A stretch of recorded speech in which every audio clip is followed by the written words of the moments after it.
वालेकुम, मेरा नाम उमैर है और आज इस वीडियो में हम जानेंगे कि एट्रियल फिब्रिलेशन क्या होता है, बीमारी क्या है, इसकी अलामात क्या होती हैं, कि वैसे क्या क्या मसाइल आ सकते हैं।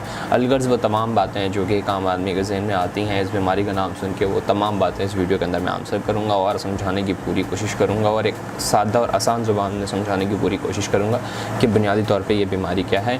और आपके जहन में कोई सवालात वगैरह आते हैं तो वो भी मैं आपको वीडियो के एंड में तरीका बताऊँगा कि आप सवालात वगैरह कैसे पूछ सकते हैं। ठीक है, मेरा नाम उमैर है और स्टार्ट करते हैं। एंड तक मेरे साथ रहिएगा तो इंशाल्लाह ताला आपको आइडिया हो जाएगा कि एट्रियल फिब्रिलेशन क्या है।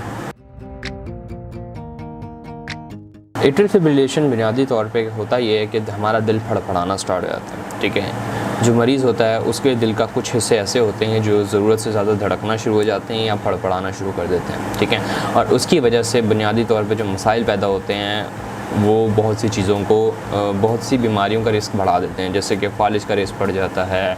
ठीक है, हार्ट फेलियर का रिस्क बढ़ जाता है। इसके अलावा मुख्तलिफ़ किस्म की बीमारियाँ ऐसी हैं जिनका रिस्क बढ़ जाता है। ठीक है, तो एट्रियल फिब्रिलेशन और सादा ज़ुबान में समझाया जाए तो ये कि आपके जिस्म का कुछ हिस्सा फड़फड़ाना शुरू कर देता है। ठीक है, फड़फड़ाना इन अ सेंस कि अगर दिल यूँ धड़क रहा था, ठीक है, तो अब वो यूँ फड़फड़ा रहा है। ठीक है, सही है। ये बिल्कुल वैसा ही होता है अगर आप कुर्बानी के टाइम पे जानवर ज़िबा करते हैं तो आप देखते हैं कि उसका दिल, उसके गोश्त के कुछ हिस्से फड़फड़ा रहे होते हैं, यानी कि रैंडमली बग़ैर किसी पर्पस के वो बार बार कंट्रैक्शंस कर रहे होते हैं। एट्रियल फिब्रिलेशन में भी ऐसा ही हो रहा होता है, दिल फड़फड़ा रहा होता है। आपके सामने एक तस्वीर आ रही होगी जो कि बुनियादी तौर पे दिल की असल पिक्चर है, लेकिन ये चीज़ हर इंसान के जहन में समझ में नहीं आएगी और हर आम आदमी को समझ में नहीं आएगी। तो इस तस्वीर को थोड़ा सिंप्लीफाई करते हैं, आसान करते हैं ताकि हर इंसान को समझ में आए। हर दिल या हार्ट, इसके बुनियादी तौर पे 4 कमरे होते हैं या 4 चैम्बर होते हैं या 4 हिस्से होते हैं। आप जो भी कहना चाहे आप कह सकते हैं। मैं इस वीडियो को समझाने के लिए मैंने कमरों का लफ्ज़ दूंगा। दिल के 4 कमरे होते हैं, 2 कमरे ऊपर होते हैं, 2 कमरे नीचे होते हैं। ठीक है, जो ऊपर वाले कमरे होते हैं इन्हें एट्रिया कहा जाता है और जो नीचे वाले कमरे होते हैं इन्हें वेंट्रिकल्स कहा जाता है। जो ये एट्रिया होता है या सादा ज़ुबान में कहा जाए, जो ऊपर वाले कमरे होते हैं वो बुनियादी तौर पर जो खून होता है उसे धक्का देते हैं नीचे वाले कमरों की तरफ। ठीक है, यानी कि खून पहले ऊपर वाले कमरों में आता है, उसके बाद नीचे वाले कमरों में आता है, उसके बाद पूरे जिस्म में चला जाता है। ठीक है, अब जो ये ऊपर वाले जो कमरे होते हैं जिन्हें हम एट्रिया कहते हैं, एट्रियल फिब्रिलेशन में ये दोनों कमरे फड़फड़ाना शुरू हो जाते हैं। ठीक है, फड़फड़ाने से मुराद जैसे मैंने आपको बताया कि ये कपकपाना शुरू हो जाते हैं। ठीक है, जिसकी वजह से ये नीचे वाले कमरों तक या वेंट्रिकल्स तक खून अच्छे तरीके से नहीं पहुंचा सकते। ठीक है, अगर देखा जाए तो एट्रियल फिब्रिलेशन जो खुद बीमारी है, यानी ये जो फड़फड़ाना है, ये खुद जानलेवा नहीं होता। ठीक है, लेकिन इसकी वजह से वो उन बहुत सी ऐसी बीमारियों का रिस्क बढ़ जाता है जो कि जानलेवा हो सकती है। इनमें जो सबसे ज़्यादा अहम है वो, और ये सबसे ज़्यादा घबराने वाली चीज़ है, वो ये होती है कि अगर खुदा न खास्ता कोई खून का लोथड़ा या खून का हिस्सा जम गया इसके अंदर, तो वो होगा क्या कि वो पूरे जिस्म में फैल जाएगा और जमा हुआ खून जहाँ भी जाएगा वो वहाँ पे, या तो अगर दिमाग में चला गया तो वो फालिज करवाएगा, अगर टांग में चला गया तो वो डीवीटी करवाएगा, अगर फेफड़ों में चला गया तो पल्मोनरी एम्बोलिज्म कराएगा। तो वो खून का जमा हुआ हिस्सा जिसके जिस्म के जिस भी हिस्से में जाएगा वो कोई ना कोई मसाइल पैदा करेगा और वो आपकी जान भी ले सकता है अगर आपको वक्त पर ट्रीटमेंट ना दिया जाए, और वो आपको एमरजेंसी में भी पहुंचा सकता है। ठीक है, तो जो एट्रियल फिब्रिलेशन है वो खुद बज़ाहिर जानलेवा नहीं है, लेकिन वो ऐसी बीमारियों को जन्म दे सकती है जो कि जानलेवा हो सकती हैं। ओके, तो जो एट्रियल फिब्रिलेशन होती है या खून या गोश्त का फड़फड़ाना, जिसे हम सादा ज़ुबान में यानी कि दिल के फड़फड़ाना जो होता है, वो बाज़ुकात ऐसा होता है कि कुछ लम्हों के लिए होता है, बाज़ुकात ऐसा होता है कि ये चलता ही रहता है। अब आप अमूमन बैठे हुए होंगे तो आपको जिस्म के कोई ना कोई टांग वगैरह का गोश्त फड़फड़ाना स्टार्ट कर देता है। बिल्कुल दिल में भी ऐसा ही होता है बाज़ुकात कि हमारा दिल का छोटा सा हिस्सा फड़फड़ाना शुरू कर देता है और वो कुछ सेकंड्स के लिए होता है, यानी कि वो एपिसोडिक होता है। ठीक है, लेकिन बाज़ुकात क्या होता है कि जो एपिसोडिक एट्रियल फिब्रिलेशन है, यानी कि थोड़े से टाइम के लिए होना और कभी कभार होना, ये ज़्यादातर ख़तरनाक नहीं होता। लेकिन मसला कब आता है, एट्रियल फिब्रिलेशन कब बीमारी बन जाती है, जब ये आती है और एपिसोडिक नहीं, यानी कि कुछ सेकंड्स के लिए नहीं आई और कभी कभार नहीं आ रही है 3 दिन बाद आ रही है, 4 दिन बाद आ रही है, दिन में 15-15 दिन जो है वो टाइम हो रही है। अब इसके अंदर प्रॉब्लम ये आती है कि जब एट्रियल फिब्रिलेशन या गोश्त या दिल फड़फड़ाता है तो ये मसाइल पैदा कर सकता है। ठीक है, और मसला भी है कि ये हर वक्त भी नहीं रहता, बाज़ुकात ये होता है कि आता है चला जाता है, बाज़ुकात ये होता है कि रहता है। यानी कि गोश्त का फड़फड़ाना कितने लंबे अरसे तक चल रहा है, ये बुनियादी तौर पे बीमारी की जो सिवियरिटी है, यानी कि देखा जाए किस हद तक संगीन बीमारी है, ये बताता है, या बीमारी है जो है वो उसकी कैटेगरी के। ठीक है, अब बुनियादी तौर पे जो ये गोश्त का फड़फड़ाना है, ये मसला होता है इलेक्ट्रिकल इम्पल्स का। ठीक है, हमारे दिल के अंदर जो नॉर्मल धड़कने का मैकेनिज़्म है, उसमें ये होता है कि एट्रिया जो ऊपर वाले खाने या कमरे होते हैं, उनके अंदर छोटा सा हिस्सा होता है जिसे कहते हैं SA नोड।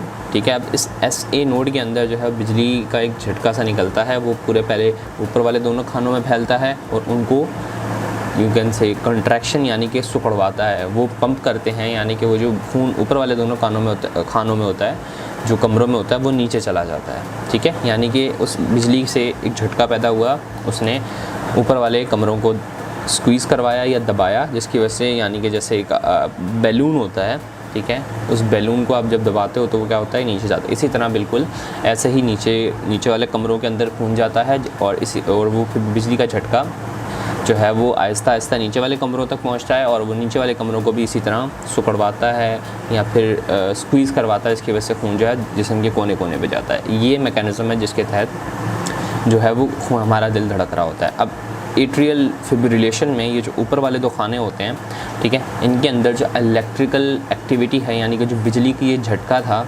ये इसका प्रॉब्लम होता है। ठीक है, इलेक्ट्रिकल इम्पल्स का इशू आ रहा होता है। अब अगर कभी कभी हो रहा है, ठीक है, तो आमतौर पे ये मरीज़ को पता भी नहीं होता और नॉर्मल होता है, कोई घबराने की चीज़ भी नहीं होती। लेकिन अब मैं आपको थोड़ी सी कैटेगरीज बताता हूँ, ठीक है, कि क्या क्या हम बीमारी को, क्योंकि ये जितना अरसा रहेगी हम उस हिसाब से इसको बीमारी को नाम देते हैं। ठीक है, अगर तो ये 7 दिन से कम रह रहा है तो इसे हम प्रोक्सिमल एट्रियल फिब्रिलेशन कहते हैं। ठीक है, अगर ये 7 दिन से ज़्यादा आया है और 7 दिन ऊपर हो गए लेकिन अभी भी एट्रियल फिब्रिलेशन जाने का नाम ही नहीं ले रहा, तो फिर हम इसे कहते हैं परसिस्टेंट एट्रियल फिब्रिलेशन। और अगर ये 1 साल हो चुका है अभी फिर भी जो है ना एट्रियल फिब्रिलेशन नहीं जा रहा, तो इसे हम कहते हैं लॉन्ग स्टैंडिंग एट्रियल फिब्रिलेशन।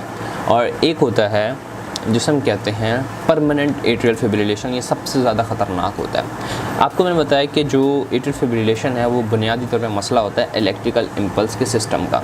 ठीक है, आपने अमूमन मूवीज़ में देखा होगा कि शॉक करके जो है वो मरीज़ का दिल स्टार्ट कर रहे होते हैं। बिल्कुल इसी तरह एट्रियल फिब्रिलेशन भी जब आपका जो भी डॉक्टर होगा वो देखेगा कि भाई ये इस हद तक मसला बढ़ चुका है कि अब ये जो है वो ठीक नहीं हो रहा और अब मुझे लग रहा है कि बंदे जो मरीज़ है उसकी जान को ख़तरा है, तो वो क्या करता है, क्या है कि वो आपके दिल को एक बार रीस्टार्ट करता है। ठीक है, जब वो रीस्टार्ट करता है तो आमतौर पे ये एट्रियल फिब्रिलेशन, ये जो दिल का फड़फड़ाना होता है, ये चला जाता है। लेकिन अगर ये ना जाए तो इसे कहते हैं परमानेंट एट्रियल फिब्रिलेशन, कि आपने दिल को झटका दे के रीस्टार्ट किया, इसके बावजूद वो जो मरीज़ का दिल है उसके अंदर से ये एट्रियल फिब्रिलेशन या फड़फड़ाना नहीं गया, तो इसे कहते हैं परमानेंट एट्रियल फिब्रिलेशन, में सबसे ज़्यादा ख़तरनाक चीज़ होती है।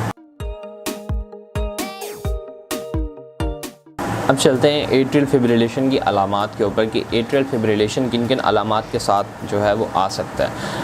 अब इसमें ख़ास चीज़ है जो समझने की है कि बहुत से मरीज़ ऐसे होते हैं जिन्हें एट्रियल फिब्रिलेशन होती है लेकिन उन्हें मालूम ही नहीं होता कि उन्हें एट्रियल फिब्रिलेशन है और उनकी बीमारी अंदर ही अंदर चलती रहती है। ठीक है, और अगर ये बीमारी उन अलामात के साथ आती है तो वो जिन अलामात के साथ आ सकती है वो अलामात ये हो सकती हैं। ठीक है, पल्पिटेशंस, ठीक है, जैसे आम ज़ुबान में मेरा दिल जो है ना वो क्या कहते हैं उसको, धड़क रहा है ज़ोर ज़ोर से, मैं धड़कना दिल का फ़ील कर सकता हूँ, या दिल मेरा फड़फड़ा रहा है, बाजू का ऐसा फ़ील होता है पल्पिटेशन सीने के अंदर बाकायदा तौर पर। ठीक है, और चूँकि आपका जिस्म अंदर ही अंदर से कमज़ोर हो रहा होता है तो आपको वीकनेस भी महसूस हो सकती है। आप जब भी कोई हैवी काम करेंगे, एक्सरसाइज वगैरह करेंगे, तो आप बहुत जल्दी थक जाएंगे, आपका दिल, समझ रहे हैं ना मेरी बात, क्या जैसे कोई हैवी काम करेंगे क्योंकि आपका दिल ठीक नहीं है, जब वो दिल खून की सप्लाई नॉर्मल नहीं रख पाएगा तो आपको जो है वो वीकनेस वगैरह फ़ील होगी। इसके अलावा आप एक्सरसाइज वगैरह जो है वो नहीं कर पाएंगे। ठीक है, क्योंकि बुनियादी तौर पे एट्रियल फिब्रिलेशन, आपका दिल अंदर फड़क पड़ा है तो खून कौन पंप करेगा, सही है, ये 3 में। इसके अलावा आप बहुत जल्दी थक जाएंगे एंड इसके अलावा लाइट हेडेडनेस भी आ सकती है कि आपको ऐसा लग रहा होगा मेरा जो सर है ना, मरीज़ को ऐसा लग रहा होता है कि मेरा सर बहुत हल्का हो रहा है, लाइट हेडेडनेस आ रही होती है। ठीक है, इसके अलावा बिल्कुल डिजीनेस भी फील कर सकता है कि मरीज़ को चक्कर से आ रहे होंगे, बोलेगा यार अजीब सा लग रहा है, डिजीनेस टाइप की फीलिंग आ रही होगी, डिजी। ठीक है, इसके अलावा अगर जो है वो गोश्त का लोथड़ा या गोश्त जम गया और जिस्म के किसी हिस्से में चला गया तो उस किस्म के मसाइल भी लेके आ सकता है। अगर वो दिमाग में चला गया तो मरीज़ को जो है वो फालिज हो रहा होगा, ठीक है। अगर वो फेफड़ों में चला गया हिस्सा टूट के, क्योंकि हमारे दिल से खून ने हर जगह पे जाना है, ठीक है।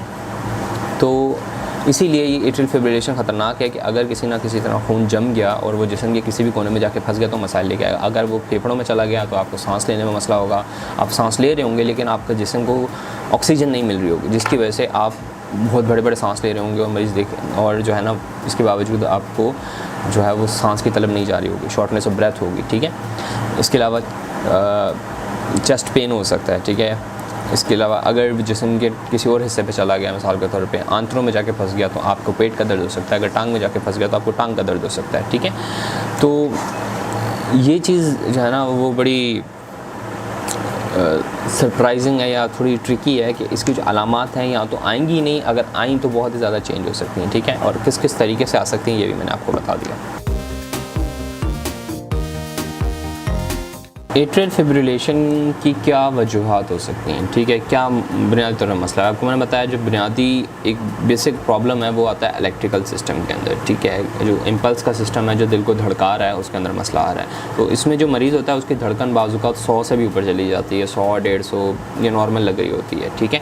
तो मरीज़ की दिल की धड़कन बहुत ज़्यादा तेज़ होती है, ठीक है। इसके अलावा अगर देखा जाए तो एग्जैक्ट कॉज जो है ना वो क्या कहूँ नहीं बता सकते, क्योंकि इसके जो कॉजेज़ हैं ना वो मल्टीपल होते हैं, ठीक है। इसके मुख्तलिफ़ किस्म की चीज़ें जो है ना, मुख्तलिफ़ बीमारियाँ जो है वो इसकी तरफ इस बीमारी की तरफ लेके जा सकते हैं। लेकिन जो सबसे ज़्यादा अहम होती है वो होती है स्ट्रक्चरल डिफेक्ट, कि अगर आपका दिल ही सही तरीके से नहीं बना हुआ, ठीक है, अगर आपका दिल ही सही नहीं बना हुआ तो आपको एट्रियल फिब्रिलेशन का प्रॉब्लम आ सकता है। क्योंकि ऑब्वियसली जब एक ट्रेन की पटरी सही नहीं बिछी हुई तो वो उस पर इलेक्ट्रिकल इम्पल्स या सादा ज़ुबान में कहा जाएगा बिजली की जो इम्पल्स है या फिर दिल का धड़कना है वो बिल्कुल ठीक कैसे होगा अगर दिल ही ठीक नहीं बना हुआ, ठीक है। स्ट्रक्चरल प्रॉब्लम सबसे बड़ी वजह होती हैं। इसके अलावा बहुत सी वजूहात हो सकती हैं जो कि इसकी तरफ लेके जा सकती हैं, उसमें से मैं आपको बता देता हूँ बहुत सारी, ठीक है। जैसे कि high blood pressure, heart attack, coronary artery disease, आपकी कोई दिल की रग बंद है, ठीक है। हार्ट डिफेक्ट्स आपको मैंने बताया, कंजेनाइटल पैदाइशी आपको कोई मसाइल चल रहे हैं, ठीक है। अगर आपका थायराइड का कोई मसला हो तो थायराइड भी एट्रियल फिब्रिलेशन करवा सकता है, ठीक है। कोई ऐसा स्टिमुलेंट, कोई ऐसा केमिकल लिया जो कि आपके दिल को इरिटेट कर रहा है, जैसे कि कैफ़ीन आपने बहुत ज़्यादा ले ली, आपने शराब ज़्यादा पी ली, अल्कोहल ज़्यादा पी ली, मेडिकेशंस, बहुत सी बीमारियाँ ऐसी होती हैं जो कि एट्रियल फिब्रिलेशन की तरफ लेके जा सकती हैं, ठीक है। इसके अलावा कोई दिल की सर्जरी हुई है पहले तो वो भी इस चीज़ को प्रमोट कर सकती है, ठीक है। इसके अलावा अगर आपको रात को सोते हुए आपका जो है ना एकदम से एक चीज़ कहलाती है स्लीप एपनिया, तो स्लीप एपनिया भी एट्रियल फिब्रिलेशन का आता है कि स्लीप एपनिया में होता है कि मरीज़ सो रहा होता है रात को और सोते सोते अचानक उसकी सांस बंद हो जाती है, ठीक है। तो ये स्लीप एपनिया से ऐसा लग रहा होता है कि मेरा गला कोई घोट रहा है, तो ये स्लीप एपनिया आता है, ठीक है। स्लीप एपनिया भी जो है वो एट्रियल फिब्रिलेशन करवा सकता है, देखो इसमें मुख्तलिफ़ किस्म की वजूहत हैं जैसे मैंने बताया ना, लेकिन सबसे बड़ी मेन वजह है कि वो कार्डियक आपके अंदर स्ट्रक्चरल इशू है तो वो सबसे बड़ा मसला होता है, ठीक है। तो ये जो समझने की ज़रूरत है। अच्छा, इसके अलावा एक और चीज़ होती है जिसे कहते हैं एट्रियल फ्लटर। एट्रियल फिब्रिलेशन से थोड़ा डिफरेंट होता है और एट्रियल फ्लटर के बारे में हम किसी और वीडियो के अंदर बात करेंगे, अगर की हुई होगी तो मैं आसपास किसी कार्ड में शो कर दूँगा, वरना चैनल पर जाके आप सर्च कर सकते हैं एट्रियल फ्लटर के ऊपर अगर आपको जानना है।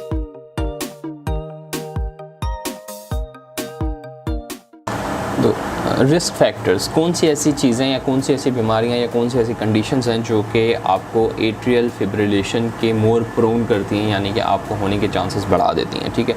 इसमें सबसे जो इम्पॉर्टेंट चीज़ होती है वो एज होती है। जितनी ज़्यादा आपकी उम्र होगी, उम्र जैसे जैसे बढ़ती जाएगी एट्रियल फिब्रिलेशन होने के चांसेस भी ज़्यादा बढ़ते जाते हैं, ठीक है। और इसके अलावा हार्ट डिजीज़, जैसे आपको मैंने बताया, अगर आपको कभी ज़िंदगी में दिल का अटैक हुआ हो या फिर आपको पैदाइशी कोई दिल का मसला हो, ठीक है, दिल सही तरीके से बना ना हो, ठीक है, आपकी कोई सर्जरी हुई भी हो, ये तमाम चीज़ें भी इस चीज़ पे प्रोन कर सकती हैं। इसके अलावा अगर आपका ब्लड प्रेशर हाई है तो भी आपको एट्रियल फिब्रिलेशन की तरफ ले जा सकता है। इसके अलावा अगर कोई और क्रॉनिक प्रॉब्लम है, chronic problem in the sense के लंबा चलने वाला मसला, जैसे थायराइड का मसला है या शुगर का मसला है, ये सारी उम्र चलते हैं, या फिर गुर्दों का कोई मसला है, क्योंकि ये वो बीमारियाँ जो कि उम्र के साथ साथ चलती रहती हैं, ठीक नहीं होती हैं, वो बीमारियाँ भी एट्रियल फिब्रिलेशन करवा सकती हैं, ठीक है। और इसमें अगर आप शराब पीते हैं तो उसके भी चांस, तो उन लोगों को भी चांस होता है कि एट्रियल फिब्रिलेशन होने के चांसेस बढ़ जाते हैं। इसके अलावा ओबेसिटी, जो लोग मोटे होते हैं उनको एट्रियल फिब्रिलेशन के चांसेस बढ़ जाते हैं। अगर, और इसके अलावा फैमिली हिस्ट्री, अगर आपके ख़ानदान में किसी को एट्रियल फिब्रिलेशन है तो आपको होने के चांसेस भी बढ़ जाते हैं, ठीक है। तो मतलब ये ऐसी चीज़ है कि अगर फैमिली में किसी को है तो आपको भी हो सकती है, ठीक है। तो this is sort of you can say the family history से मैटर करती है। जो भी आपको मसला है उसमें अगर आपको फैमिली में किसी को प्रॉब्लम है तो आपको भी हो सकती है। तो इसके अलावा प्रिवेंशन में बात की जाए कि कौन सी चीज़ें ऐसी हैं जो कि आप करें तो आपको एट्रियल फिब्रिलेशन होने के चांसेस बच जाते हैं, या आपको अगर रिस्क है इस चीज़ का एट्रियल फिब्रिलेशन होने का, कैसी ऐसी चीज़ें हैं जो खाएं करें तो आपको जो है वो होने के चांसेस कम हो जाए। उसमें सबसे मेजर या सबसे इंपॉर्टेंट चीज़ है वो है eating healthy diet. Healthy diet में क्या है कि सब्ज़ी, ठीक है, एटलीस्ट एक खाना आपका दिन का सब्ज़ी का होना चाहिए, ठीक है।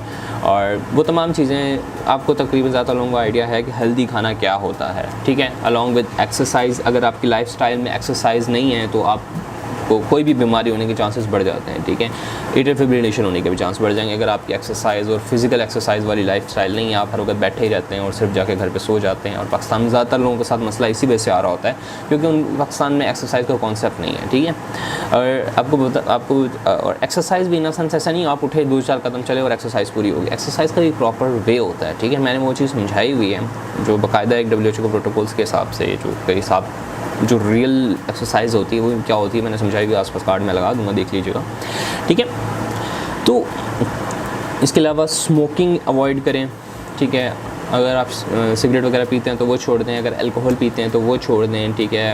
आपकी लाइफ बेहतर हो जाती है। इसके अलावा अपनी लाइफ जो है ना स्ट्रेस फ्री करें। Stress free in the sense कि ज़्यादा टेंशन ना लें, गुस्से से दूर रहें और नमाज़ वगैरह पढ़ें अगर आप मुस्लिम हैं तो। जो भी आपका रिलीजियस चीज़ है, जो भी आप चीज़ आपको सुकून देती है आप वो चीज़ करें, ठीक है। चाहे आप ट्रिप पे चले जाएँ, कुछ भी चलें, जो सुकून एटलीस्ट हफ्ते में जो एक हफ्ते में जो एक डे होता है ना वो एटलीस्ट रिलैक्स का होना चाहिए, अदरवाइज़ इंसान की लाइफ जो है तबाह होना शुरू हो जाती है। तो दवाइयाँ जो है वो खुद से ना लें, ठीक है। एटलीस्ट किसी डॉक्टर से कंसल्ट कर लें बिफोर टेकिंग दैट, ठीक है। तो दिस थिंग मैटर्स, ठीक है। मैं इसको हमेशा ऐसे समझाता हूँ मरीज़ को कि देखें गोली जो है ना, अगर आपने गोली है या मिसाल के तौर पे चलिए तीर ले लें, ठीक है। तीर आप खींच के दीवार पे मारें या खींच के किसी को तीर मारे हैं, ज़्यादा लोगों ने उर्तुगुल देखा होगा, तो वो तीर कुछ भी नहीं करेगा। तीर तब असर करेगा जब वो कमान से निकला होता है, ठीक है।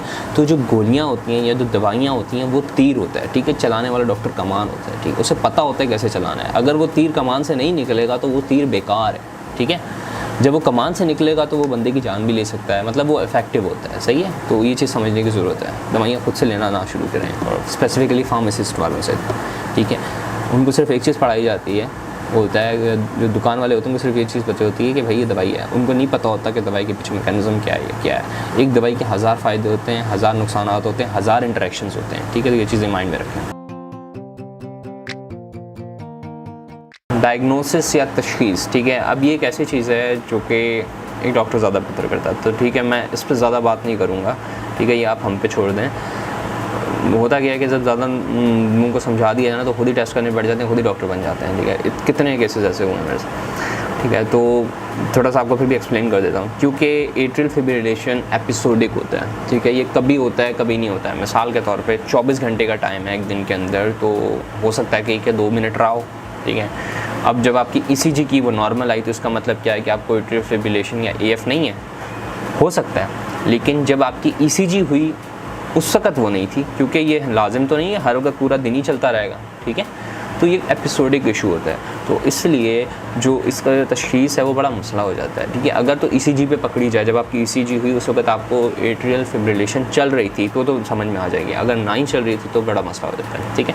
तो फिर इसके मुख्तलिफ़ किस्म के जो है ना, यूँ समझे बार बार ECG करनी पड़ रही होती है, ठीक है। इसके अलावा मरीज़ को कहा जाता है जब आपको ये अलामतें आएँ तो आपने लिखते रहना है कि आपको अटैक का टाइम क्या था, कैसे था। आपको इवेंट रिकॉर्डिंग करनी होती है, ECG करनी होती है। बाज़ वक़्त ऐसा होता है कि मरीज़ को 24 घंटे का ECG का जो है डिवाइस दी जाती है, जो 24 घंटे उसके दिल की धड़कन नोट करती रहती है, ताकि पता रहे कि 24 घंटे के अंदर उसको कितनी बार अटैक आया, ठीक है। इसके अलावा डिफरेंट किस्म के ब्लड टेस्ट बीच में शामिल कर सकता है आपको डॉक्टर, ठीक है।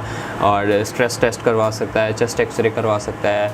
और ज़्यादा ज़ुबान में समझाऊँ तो आपको सिर्फ जब आप एट्रियल फिब्रिलेशन के लिए आपको डॉक्टर चेक कर रहा होगा तो सिर्फ वो एट्रियल फिब्रिलेशन की टेस्ट नहीं करवा रहा होगा, मुख्तलिफ़ किस्म के टेस्ट भी करा रहा होगा, क्योंकि आपको हमें बताया कि मुख्तलिफ़ बीमारियाँ एट्रियल फिब्रिलेशन करा सकती हैं। तो ऐसा हो सकता है कि कोई ऐसी छुपी हुई बीमारी हो जो कि एट्रियल फिब्रिलेशन के तौर पर ज़ाहिर हो रही हो, तो आपका डॉक्टर उन तमाम बीमारियों का भी चेक करेगा, ठीक है। तो मतलब तशख़ीस के बारे में तो ये चीज़ आ गई कि इसको तशख़ीस करना बड़ा मुश्किल होता है, ठीक है। सादा ही है। और डॉक्टर पे छोड़ दें, खुद कुछ ना वो करें, कार्डियोलॉजिस्ट पे ही छोड़ दें चीज़।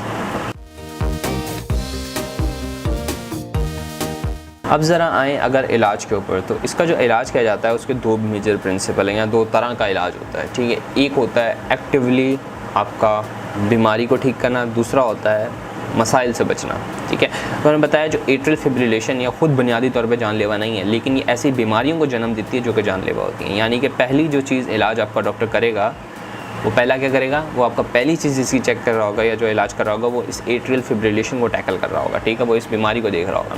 और दूसरे लेवल पे जो इलाज कर रहा होगा, वो इससे होने वाले मसाइल जो कि जानलेवा मसाइल पैदा हो सकते हैं, वो उसको इलाज कर रहा होगा, वो उससे प्रिवेंशन दे रहा होगा। इसमें जो सबसे बड़ा मसला इंसान को आता है या सबसे बड़ा मसला जो मरीज़ को आता है, वो ये होता है कि उसको खून का जमने का इशू आता है, ठीक है, कि क्लॉट बन जाता है, एम्बोलाई बन जाता है, ठीक है। अब उस चीज़ के लिए वो हो सकता है आपका खून को पतला करने की दवाइयाँ दे रहा हो, ठीक है।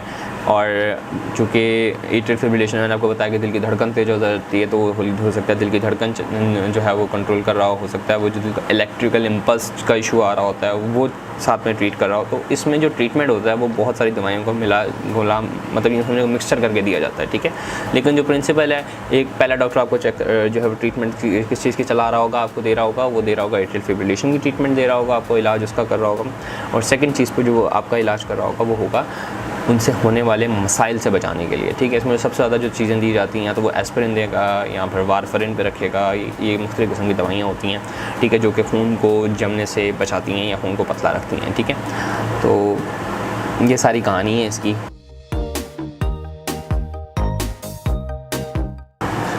ठीक है, अच्छा, आपको डॉक्टर को कब दिखाने के चाहिए, when to see a doctor, सही है। सबसे पहली चीज़ जो इम्पॉर्टेंट है, आपको जो मैंने अलामतें बताई हैं उनमें से आपको फिट हो रही हों, ये अलामतें आपको आ रही हों, ठीक है। उसमें एटलीस्ट आपको ये तो होना चाहिए कि आपको थकावट का एहसास, ठीक है, जैसे आप एक्सरसाइज करना शुरू कर दें, आपके दिल की धड़कन बन जाए या पल्पिटेशन वगैरह, आपका दिल जो है वो धड़पड़ाने की आपको एहसास हो रहा हो, ये चीज़ें हो रही हैं तो आप फ़ौरन चले जाएँ, ठीक है। इसके अलावा अगर आपको ये अलामतें आ रही हैं और आपकी डेली लाइफ जो है वो इम्पैक्ट हो रही है और आपको ऐसा फील हो रहा है, या आपकी फैमिली में किसी को है एट्रियल फिब्रिलेशन, आपको पता था कि मेरे अब्बू को जो है वो इस तरह उसकी डेथ हुई थी, उनके अचानक उनको दिल का मसला था और अचानक उनका जो है वो फालिज का अटैक हो गया, तो मोस्ट लाइकली एट्रियल फिब्रिलेशन का या ज़्यादा चांस है कि उनको जो है एट्रियल फिब्रिलेशन से क्या हुआ था कि उसका लोथड़ा टूटा या गोश्त जमा और वो जाके दिमाग में फंस गया, जिसकी वजह से उनको फालिज का अटैक हो गया, उनकी डेथ हो गई। अगर इस किस्म की आपको हिस्ट्री है फैमिली में, तो और आपको अलामतें भी आ रही हैं, दोनों चीज़ें मिक्स हो गई, फैमिली हिस्ट्री भी आ गई, आपकी फैमिली में किसी को था और जो है वो आपको अलामतें भी आ रही हैं, तो आप डेफिनेटली जाएँ। आपको अलामतें आ रही हैं, आप डॉक्टर के साथ, जो भी आपका डॉक्टर है, कार्डियोलॉजिस्ट आपका है, आप उससे अपॉइंटमेंट लें, ठीक है, आप उसके साथ डिस्कस करें। इसके अलावा जाने से पहले एक चीज़ हमेशा याद रखें, अपनी चीज़ें नोट करके लेके जाएँ। आपको जो अलामतें आ रही हैं वो पेपर पे लिख के लेके जाएँ। सबसे बड़ा मसला होता है हमें अलामतें नहीं पता चल रही होती, ठीक है, वहाँ पे मरीज़ बता रहा होता है, इतनी बेकिस्म की हिस्ट्री देते हैं। जितनी ज़्यादा अच्छी आप हिस्ट्री देंगे उतना अच्छा आपका इलाज होगा, सादा सी ज़ुबान, ठीक है। जितना अच्छा हमें समझाएंगे उतना अच्छा हम आपका इलाज करेंगे, सही। ऐसा नहीं होगा कि आप जाकर बोलें हकीम वाला सीन तो है नहीं, या बेवकूफ़ बनाने वाला तो है नहीं, आपकी नस पकड़ी बता दी क्या बनवा दी, बेवकूफ़ बनाने के तरीके हैं और कुछ नहीं है, ठीक है। तो आप अपनी जो भी अलामतें आती हैं, आपको ऐसा फील हो रहा है ये अलामतें आ रही हैं, पेपर पे लिख के ले जाएँ, कितने अरसे से आ रही हैं वो भी लिख के ले जाएँ, अगर हो सके तो डेट्स भी लिख के ले जाएँ, कितने अरसे तक रही हैं ये भी लिख के ले जाएँ, ठीक है। ये चीज़ें लाजमी अगर हों, और आपके पास याद रखिएगा कि जितने भी आपके पास मेडिकल रिकॉर्ड हैं वो आपके सोने से ज़्यादा कीमती हैं। लोग गाड़ियों के पेपर संभाल के रखते हैं, सामान जो है पेपर संभाल के रखते हैं, घरों के पेपर संभाल के रखते हैं, अपना मेडिकल रिकॉर्ड संभाल के नहीं रखते। मेडिकल रिकॉर्ड इज़ सोना, ठीक है। हमें अगर पुरानी मेडिकल हिस्ट्री पता होगी तो हम बीमारी यूँ पकड़ लेते हैं, लेकिन अगर हमें नहीं पता होगा, सिर्फ अभी सामने उठ के आ रहा है, तो हम कुछ नहीं कर सकते, हम फिर गैसेस पे चलते हैं, ठीक है। तो जितनी ज़्यादा पुरानी हिस्ट्री लाएगा मरीज़ हमारे पास, ठीक है, उसके पास पेपर्स हो सकता है वो डॉक्टर चेक भी ना करे, उसको देख के आइडिया हो जाए कि क्या चीज़ है, लेकिन आपके पास मेडिकल हिस्ट्री रिकॉर्ड होना चाहिए। एक फ़ाइल ले लें, उस पर अपना तमाम मेडिकल का जो भी आपने कभी भी ज़िंदगी में कभी भी टेस्ट कराएं वो ऐड करते जाएं, वो संभाल के रखें, ठीक है। अगर वो आपके काम नहीं आए तो आपके बच्चों में हो सकता है कोई फ्यूचर में बीमारी है, तो उसके अंदर भी आपका मेडिकल रिकॉर्ड काम का होता है, ठीक है। तो ये वो तमाम चीज़ें हैं जो कि आपको से ज़रूरत होती है जब आप डॉक्टर को दिखाने जा रहे होते हैं, और दैट्स ऑल, ठीक है। और एट्रियल फिब्रिलेशन के ऊपर इतना ही, ठीक है। और अगर आपको ज़हन में कुछ सवालात वगैरह आ रहे हैं और कोई ऐसी चीज़ जो मेरी वीडियो में मैंने जिक्र की, ठीक है, तो वो भी आप जो है वो डिस्क्रिप्शन में आस्क का क्वेश्चन का एक लिंक मिलेगा, उस पर जाएंगे तो आपको समझ में आ जाएगा कैसे तरीके से पूछना है। एंड दैट्स ऑल, ठीक है। This is Umaiya signing off. अल्लाह हाफ़िज़।